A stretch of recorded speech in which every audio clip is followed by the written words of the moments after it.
The following program is rated GE. It is suitable for general family viewing.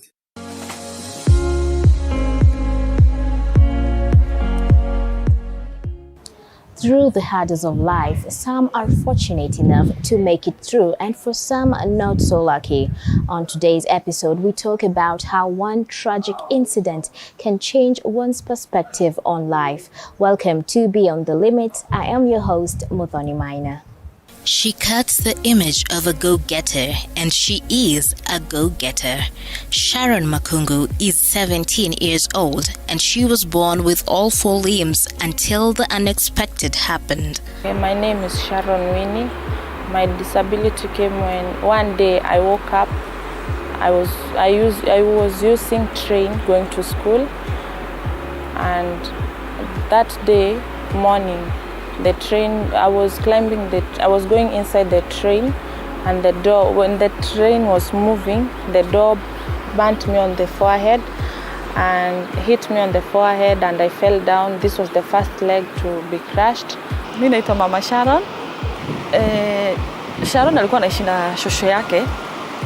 So mimi nilikuwa naishi na huku Kitambaa. Na Sharon alikuwa anaishi na huko Ruiru town na shosho yake. So wakati ilikuwa kitu morning 6:30 hapo, nilikuwa na pilika zangu za kuwa ninajitayarisha sasa nitoke. Huyu sister yake alikuwa shatoka. Shosho yake akanipigia simu akaniambia, kama hujatoka nasikia mtoto amepata accident ya train, kimbia uende ukamwangalie. Nilikuwa bado niko na night dress ya kulala.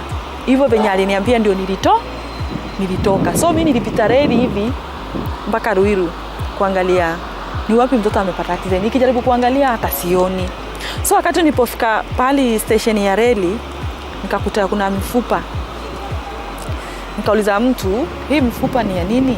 Akaniambia kuna mtoto amepata ajali, hata hatujui kama atapona. Sikuambia ni mimi ni mzazi wake, nilijipea nguvu. Lakini kuna mwenye aliniona ananijua. Akaniambia mtoto wako amepata accident, but ujipe nguvu. Tukaenda na yeye akanishika mkono mpaka kwenye alikuwa amepeleka hosi. Sasa akaniita akaniambia, "Mam, nimepata accident, nimevunjika miguu, nimevunjika mkono. Sijui sasa utafeel aje. But usilie na usikasirike na usifanye chochote."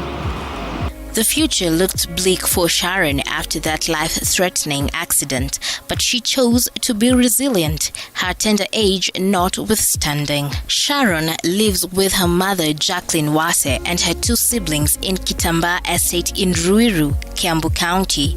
It is here that the firstborn in a family of 3 learned how to adapt to her new world. I have never wanted to hide my disability because I accepted myself at one place, and I'm happy the way I am. People love me the way I am, and they are happy to associate with me, talk with me, be with me.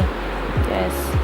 Since she recovered from the accident, Sharon purposed to be different, rise beyond her limits, and succeed in everything she sets out to do.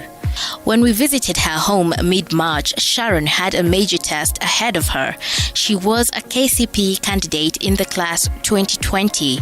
We found her busy revising for the national examinations. My performance in school is good, and I'm praying I will do my best in KCP and go to best school.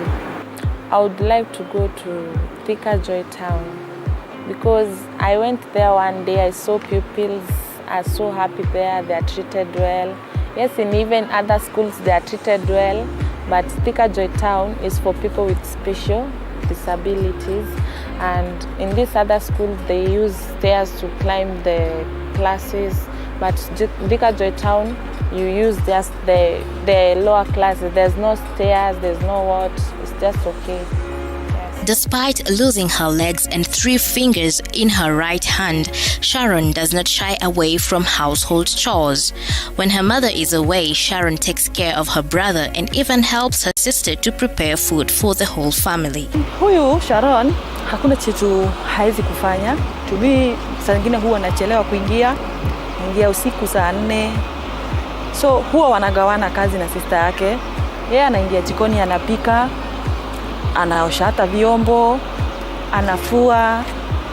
Hakuna kitu yeye hafanyi juu sasa anaona mamake ni wa kutafuta kitambo arudi amechoka. So huwa anajipitia yani bidii asiachie sister yake kazi zote. In return, her brother is her biggest support system.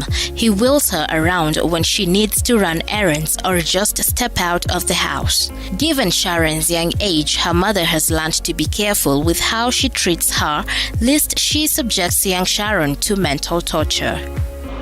Mimi huwa najipea moyo na hata nikiwa nimekasirika nimetoka huko, huwa sipendi nikuje nimuonyeshe. Sababu unaona umetoka huko umekasirika, ukikuja kumuonyesha, kuna wakati alijua nimekasirika na niko na stress.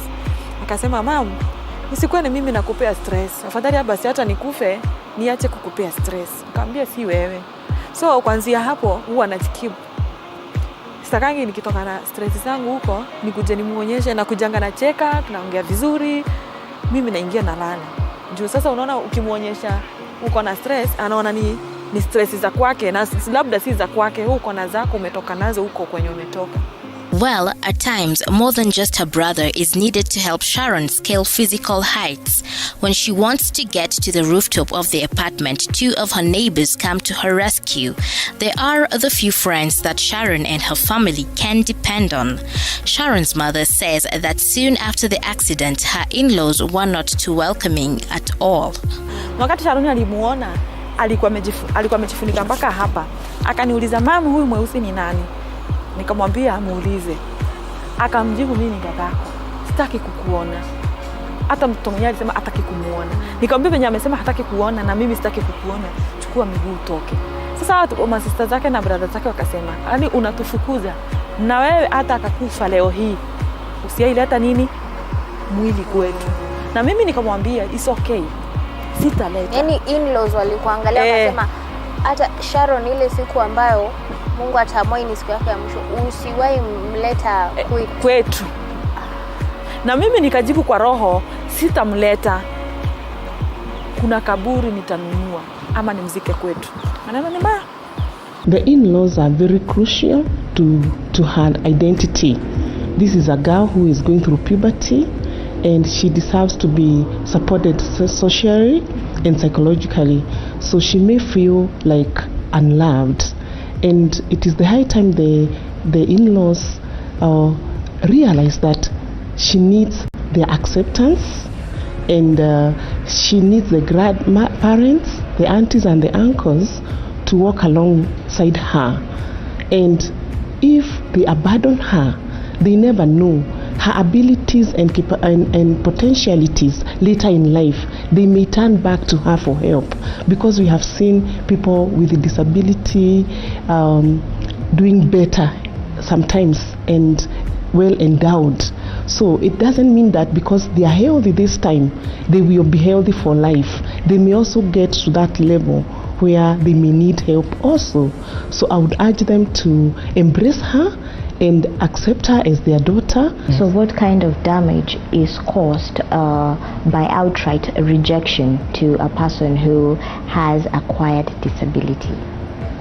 Well, it's unfortunate that you realize when you acquire a disability, and in this case it's not a mental disability, it's a physical disability. Mm-hmm. Your feelings are still the way they are, the way they have been. So when you start now experiencing rejection, when you start experiencing people discriminating you and all that, you are likely to have some resentment, some bitterness of a kind. That why is it that these people have left me when I really need them? So you find these people develop some anger. They even have they can develop some animosity and even some aggression. You know, somebody will just show you, you are hurting me, I'm hurt already, and now you have disowned me at my hour of need. So this person is likely to suffer that kind of bitterness. It's been a tough 5 years for Sharon and her family. Resilience has seen them through thus far. Inadvertently, they have mastered the art of coping what they can say is a family disability. Sasa uniambia kama huyu mtoto ama huyo sister yake, juu sister yake alikuanga acrobat. Wakati Sharon alikuwa amepata accident hiyo wiki, ilikuwa Wednesday at travel. So unaona tulicancel hiyo visa yake asiende nje. Sasa huyu alikuwa anauliza mam, sasa biti anaenda, nani atakuwa akikusaidia? Wewe unatafuta nani atakuwa akinisaidia? Sasa unaona, nikasikia uchungu, nikaambia watu wako Robert, itabidi mumstopishe kwanza mpaka huyu apone. So unaona vitu zingine zilirudi nyuma. Experts say this is a big plus for Sharon and her family. I believe her mental capability are intact. She wasn't disturbed psychologically by the accident. So she needs to realize that the potentiality she has, the abilities she has, can push her through and she can rise above whatever is happening around her. And that is why we are calling upon the society that in one way or the other, can you make this person feel it is well, even in their state? Can you make them feel appreciated? And you see this person will go on with their normal life as they have been doing before. Sharon's parents separated when she was just 3 years old. When she suffered the accident, her father attempted a comeback, but her mother was livid. So unaona venye nilikuwa na hawa kaachana na baba yao. Huyu Sharon akiwa na 3 years, sisaka akiwa na 1 year. So tukaachana, nikaishi kwa mam, nikatoka huko nikatafuta kazi, nikapata kazi, nikawachukua. Sasa tukaanza kuishi na watoto wangu. Sasa tumeishi madhe, mimi sina sister, sina brother. Niko tu peke yangu kwetu hivi. Si ati naweza sema naweza kimbilia kwa sister yangu ama naweza kimbilia kwa brother yangu. Mamangu tu ako na mimi peke yake. Kuna mtoto mwingine. So wakati alipata accident tukaenda Kenyatta. Akamaliza 1 week, 2 weeks Kenyatta, ndio babake akakuja. Babake kukuja, alikuja na babake na brother yake na sister yake. Nikawauliza, akauliza mpaka room akaambiwa njoo. Sasa unaona nini station yake kila Kenyatta ilikuwa inajua. So ukiuliza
We value your feedback. If you would like to send questions, comments, or suggestions,